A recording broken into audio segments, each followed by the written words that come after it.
Hello everyone, you're watching the mainstream, formerly known as CIO News, and I'm your host Simran Shivalkar. We are back with another episode of our weekly live sessions. We are joined by Dr. Balvinder Singh Banga, a Group CTO of VTrans India Limited. He is a leader in the transportation and logistics industry. With over 2 decades of experience in driving digital transformation by harnessing computing, AI, data analytics, and automation to optimize operations, enhance customer experience, and boost profitability, he is all set to share his insights about the emerging technology and digital transformation. He is also the author of The Digital Highway, a comprehensive guide on digital transformation in logistics, offering valuable insights into sustainable practices and future ready strategies. Mr. Baba, thank you once again for joining us today. Good morning, Simran, and thanks for calling me over this platform and allow me to share what I have done it. I mean to inspire others as well. Thanks once again to you. Likewise, and the pleasure is totally ours. I'm more than excited to hear more about your insights and your journey. And if you could share a bit about this dynamic experience and your journey towards becoming a CTO with our audience. Okay, so if I talk about becoming a CTO, I was a technical guy who totally involved and ensure that technical things can be handled and how a typical of programmer I'm talking about 26 years back, 27 years back, and very core programmer, then starting myself to incline towards a database and then no analytics. At that time, there may be no analytics word would be very limited, but they were using a reports word. And I was involved to see that how effective and cost management can be controlled using the reports or analysis and giving them the technology. And slowly and gradually, once I start getting into the business, their involvements, their technological structures, the developments, I gradually move from the development to the TL to the project manager, and after that, leading to the towards the as a CTO and CIO of the organization. And if I talk about my journey was a very hardcore journey where I have done everything from my own hand and reaching to that level where I know that these were my personal experiences. This is the challenges what usually technology has a limitations and user has a limitation, operations has a limitation. That's why I never join any organization which is related to only a software development, limited to the software development. I wanted always to join an organization where operations are more important. So that I can work and see that technology can design for them and suitability can be given to them.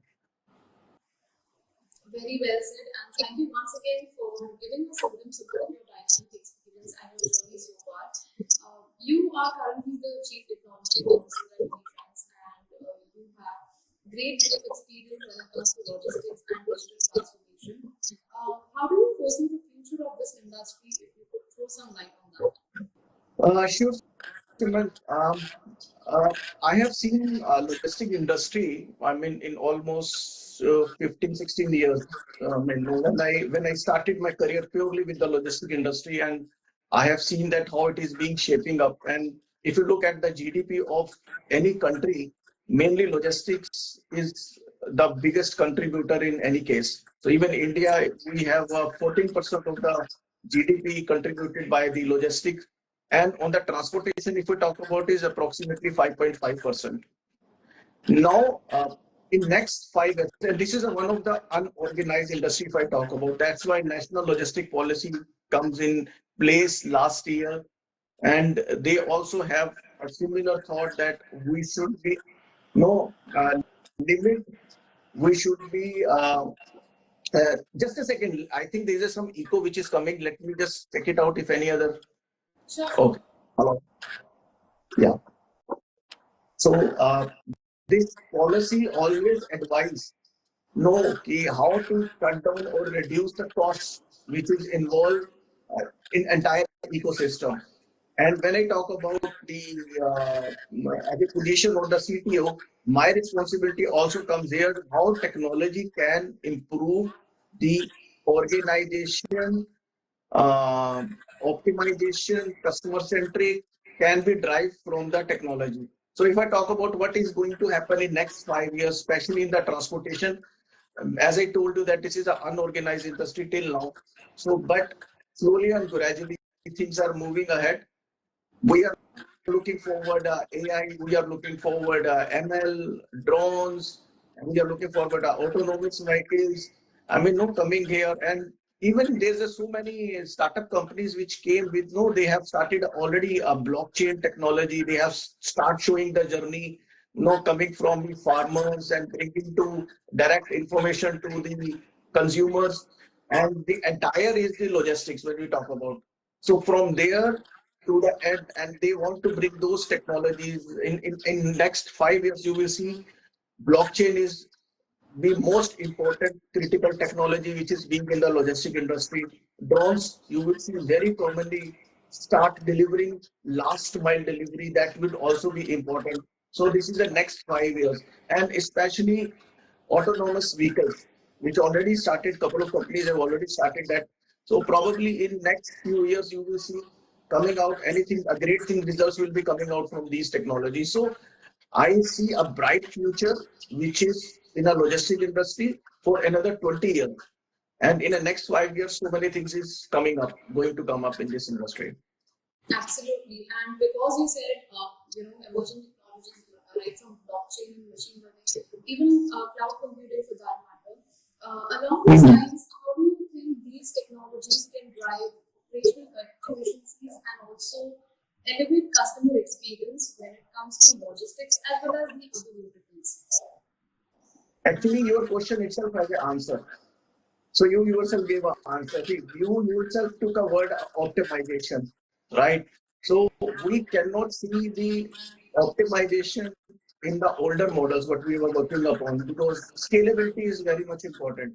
And I think cloud journey or cloud would be the next journey which everyone has to go through it. Even if I talk about we are already migrated ourselves in a cloud. We are no longer on the standalone servers. We are no longer on the legacy models, because we know that how much efficiency is needed. We have to work upon the AI. We have to work upon so many applications and a huge data I'm talking about. I have got around uh, 4,000 to 5,000 vehicles running per day.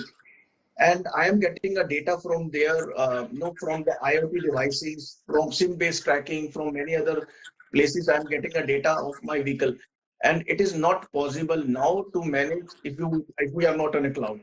So for me, if I talk about my entire automation, my entire analytics, my machine learning, my everything will be more on the cloud rather than now no longer is available on any other server cell. So this is very much quite important as if now, and especially for the logistics industry where um, IoT is devices are the bread and butter for the organization.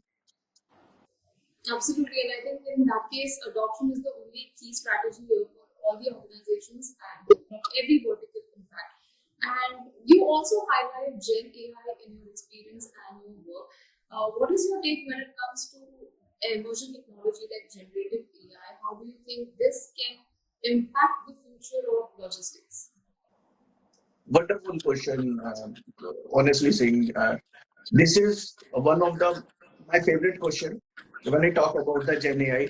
So we have already started this journey, Gen AI, and my component related to the route management of my vehicle and my assessment of my customer forecasting, everything is being taken care nowadays with the Gen AI.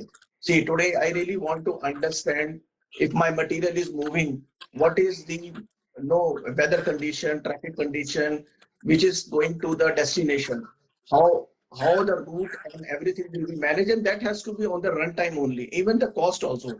Even if I talk about my diesel distribution, that is also very much possible using the Gen AI. See, there are different ways when we want to distribute my diesel. It cannot be done.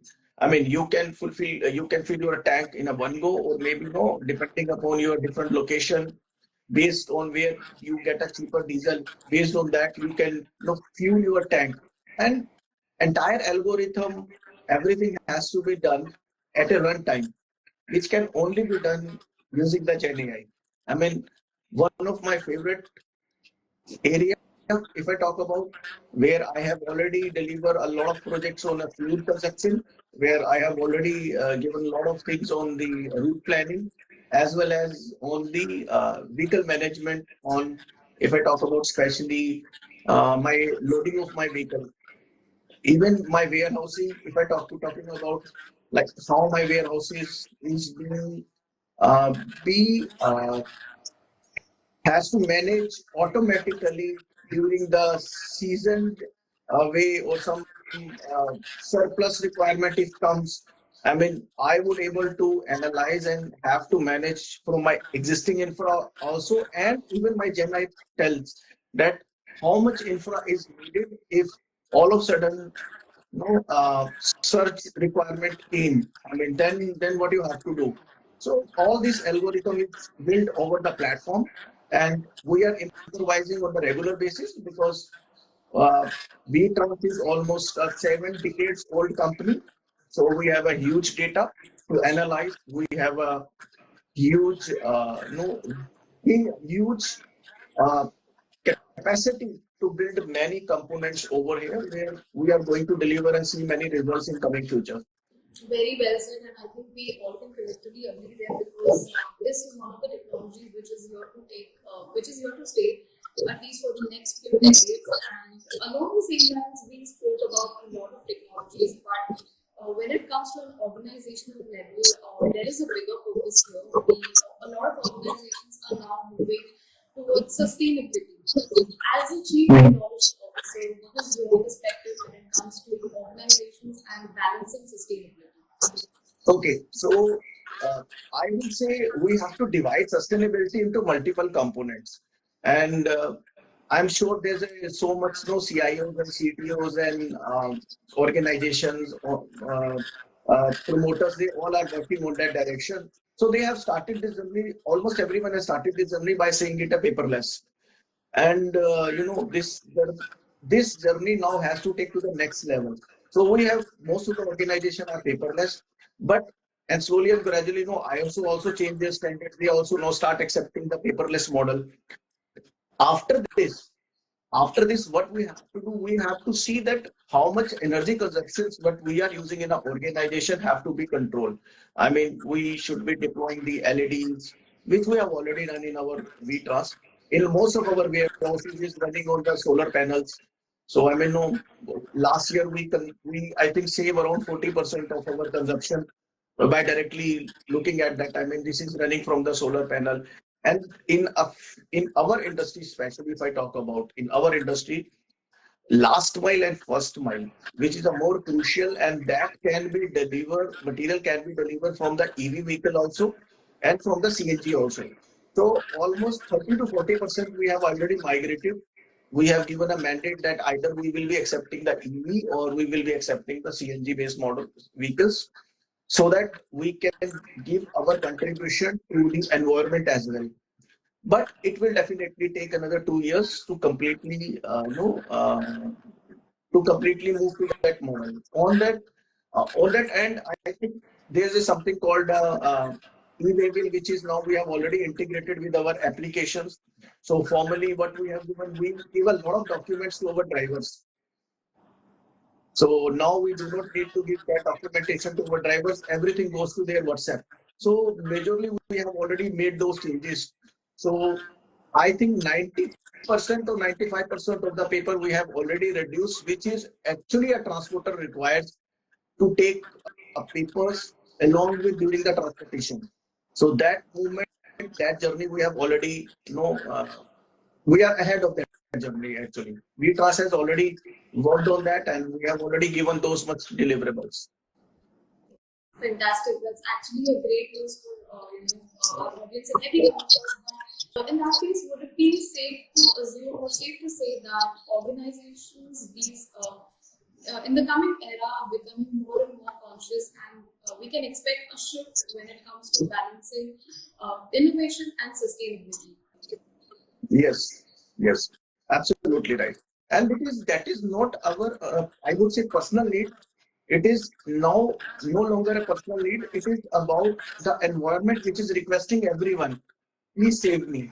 So no, I mean, now we have to, this is a hard time where everyone has to listen, everyone has to work, else we will not left and leave anything for our next generation. Absolutely. And lastly, I want to hear it from you. Any key recommendations or practices that you would like to give out to organizations in terms of innovation or driving digital transformation? To the other organization you are talking about. Okay. See, I tell you what, it's a very tough question to all because no rules can be applied. Same rule can be applied to all organization. Most important for a CIO or CTO is to go to the ground, see the actual operations, understand what can be done, what digitization can be brought to that organization, and only that specific where we see not only about the customer centric, more important is how employee centric we are. So first we have to build the environment where employee centric digitalization to be done first, which automatically gives a result, better result, a customer centric. So one method, if I tell you, building or maintaining the IoT devices may help you this, but maybe it is not valid for all the industries at all. So assessment, everything has to be done not by the juniors, I would say, from the top management, and they have to see to the ground that what is happening. If I talk about myself, I spend time, so much time on the fleet. Even I spend a time at the, getting to the driver's home, looking at that, how they are living their lives, and what are the challenges they were facing, what are the challenges of the vehicle, what is the challenges on the roads they were facing. So the entire survey was there, so which I have personally visited to their places and have observed them. Even I observe all my location branches tell to understand that what type of a challenges they are facing on a day-to-day, which can be we can remove them, we can smooth their life and make the alignment towards this digitalization journey. Because if I deploy anything which is not needed by the organization, not required by anyone, it's no point of bringing the digitalization. So assessment only by the top management. When I say top management, especially the CTO, CIO of organization, they should not sit in a AC cabin. They should go out and watch and see that what exactly is the problem and then involve themselves. I mean, involve and put their feet inside the issue and then try to figure it out. What is required, what is not required. Mr. Banga, thank you once again for sharing these key insights and recommendations. I'm sure our viewers and audience have a lot to take away from this session. And before we conclude, I also have a rapid fire plan for you. Just a couple of questions, and because it's a rapid fire, it's going to be very quick. So, are you ready? Yeah, please tell me. All right. My first question for you is, what's one gadget that you cannot live without? My smartwatch. You want Okay. a reason?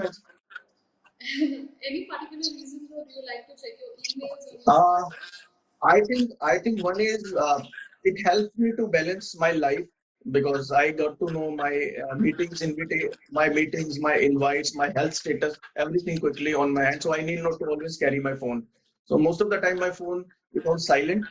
So And absolutely. The next one, if you weren't technology, if you weren't the tech space, what career do you think you would be pursuing? if I would not be the technologist, then I probably would be the a teacher, I would say. So one educator. I mean, I love to teach. So if I get into the things, I prefer to involve myself and yeah, get into the and try to dig the things.